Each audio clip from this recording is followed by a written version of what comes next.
So they're not showing it this Christmas then, the first Christmas in a long time. I can't say it's a bad decision. Hi, it's me again, and yeah, breaking news, breaking sad news from the BBC. Look at the headline here, look at this.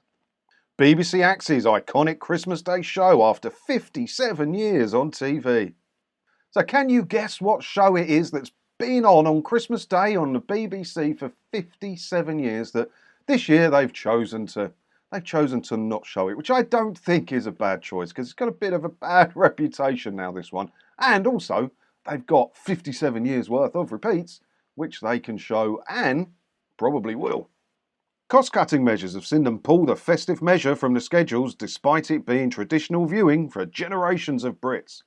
Yeah, finally, BBC cost-cutting comes good.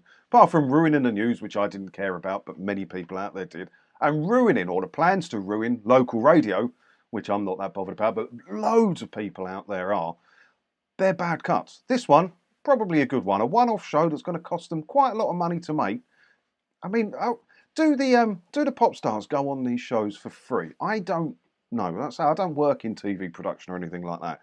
Do they go on for free, or do you have to pay these stars to appear? I guess if they've got a song coming out or an album to promote, they probably do it for free. They sit on the couches on daytime TV and that for free. I don't know, do they? I don't know. I'm sure you have to send cards for them and stuff. Let me know if you know in the comments below. But setting up a studio that doesn't exist and paying people and filming it, yeah, it's a cost they don't need to have. And it's got a bit of a bad rep. It's got a bit of a bad rep, the name Top of the Pops, isn't it? All goes a bit 70s entertainer in your head every time you hear the words Top of the Pops, doesn't it? Big bosses have felt the cost involved in creating a one-off show like this were too high to justify. So whilst I sit on my side of the fence and think it's probably a good idea and probably a good cost-cutting measure, there are many people out there, many people, that loved Christmas Day Top of the Pops, I would imagine. It says there, it's family video, you've got to take the Sun journalism for what it is. But it says, you know, traditional viewing for generations of Brits. Maybe families, loads of families, wasn't my family, but I'm sure loads of families out there sat around Christmas Day to watch Christmas Top of the Pops. And now it's not on. And they're getting even less value for their TV licence fee this year. So this may well pee a lot of people off. Like I said, I don't see it as a bad decision. It's a one-off show that had a cost involved that I'm not bothered about, and I can watch BBC Christmas Day because I will be around families Christmas Day who have a telly licence, so we will probably be watching some BBC stuff. They don't bother me, but yeah, it does show that some people are going to get even less value for their TV licence fee this Christmas, doesn't it?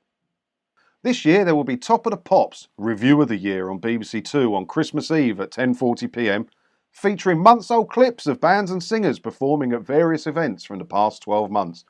So they're still going to be rinsing out the name to show pop stars who weren't appearing on the show itself, just at BBC productions and outdoor concerts throughout the year.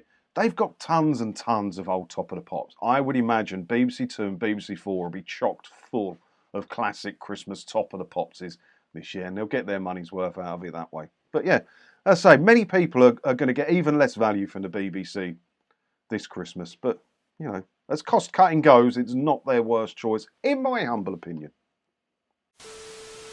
Is this something you watched at Christmas? Do you think they should have cut this one, or do you think they should have given something back? To be fair, if they had loads of modern acts on there anyway, it's mostly dross anyway. Anyway, I'd rather watch the classic Top of the Pops than a modern one. Blimey, I miles prefer to watch one of the classic ones than one of the modern ones, eh?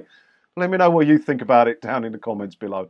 And as always, thanks for watching, and don't forget to hit the subscribe button if you haven't already, because that way, hopefully I'll see you in another video again soon, won't I? Ta-da.